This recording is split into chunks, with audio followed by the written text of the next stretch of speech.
ഈ വേൾഡ് കപ്പിലെ ബ്രസീലിന്റെ ഫസ്റ്റ് വിജയമായിരുന്നു. 3-0 8-നാണ് ബ്രസീൽ തോൽപ്പിച്ചത്.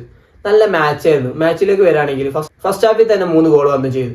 കുഞ്ഞ 2 ഗോൾ അടിച്ചു, വിനീഷ്യസ് 1 ഗോൾ അടിച്ചു. ബ്രസീലിന്റെ കളി വെച്ച് നോക്കുമ്പോൾ നല്ല മാച്ചായിരുന്നു. നല്ല കളി കളിച്ച ബ്രസീൽ, നല്ല ബോഷ വെച്ച് കുറെ അറ്റാക്കിങ് വന്ന് ഫസ്റ്റത്തെ മാച്ച് സംബന്ധിച്ച് നോക്കുമ്പോൾ നല്ല മാച്ചായിരുന്നു ബ്രസീലിന്റെ ഭാഗത്തുനിന്ന്. സെക്കൻഡ് ഹാഫിലേക്ക് വരുമ്പോൾ ഒരു ഡൗൺ ചെയ്താൽ മതി. ബ്രസീൽ കാരണം 3 ഗോൾ അടിച്ചുകൊണ്ടാവില്ല, ഒരു ഡൗൺ ഭയങ്കര സെക്കൻഡ് ഹാഫ് ഭയങ്കര ഡൗൺ ഫീൽ ചെയ്ത ഒരു ടീം. 2 ടീമും കുറച്ച് ഡൗണിലൊക്കെ വന്നെങ്കിലും 80 കുറച്ചുകൂടി ഉഷാറായിട്ട് കളിച്ചത് സെക്കൻഡ് ഹാഫിൽ.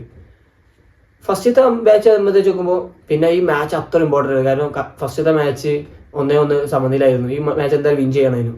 ഈ ഗ്രൂപ്പിൽ മൊറോക്കോ വിൻ ചെയ്തിരിക്കണം. അപ്പോൾ 3-0 വിൻ ചെയ്തുകൊണ്ട് ടേബിൾ ഫസ്റ്റ് ബ്രസീലാണ്. ഇനി പിന്നെ ടീമിലേക്ക് ഒന്ന് വരികയാണെങ്കിൽ ഒരു മോശമായിട്ട് ഫീൽ ചെയ്യണമെങ്കിൽ റാഫീഞ്ഞ എന്താ അറിയില്ല, ബാർസൽ എന്താ കാണിക്കണേ, ബ്രസീൽ എന്താ കാണിക്കണേ, ഇത് ഒരു ഭയങ്കര ഒരു ഫോം ഔട്ട് പോലെ ഇഞ്ചുറി ആയും ചെയ്തതിന് ശേഷം റാഫീഞ്ഞക്ക് ഒരു ടീമിലേക്ക് ഒരു ഇതില്ലാത്ത പോലെ റാഫീഞ്ഞന്. പിന്നെ കസ്റ്റമറോ അതുപോലെ കുറച്ചുകൂടി ഒന്ന് ബെറ്റർ ആവാണ്ട്, കഴിഞ്ഞ മാച്ച് നോക്കുമ്പോൾ കുറച്ചുകൂടി ബെറ്റർ ആയിരിക്കും, ഒന്നുകൂടി ബെറ്റർ ആവാണ്ട് കസ്റ്റമറിന്റെ ഭാഗത്തുനിന്ന്. ബാക്കി എല്ലാവരും ഓക്കെയാണ്, ഒന്ന് റെഡി ആയിരിക്കും. പിന്നെ കുറേ ചാൻസ് കൊടുത്ത് അഞ്ചലോട്ടി. ഇനി അടുത്ത മാച്ച് സ്കോട്ട്ലാൻഡ് ആയിട്ടാണ്.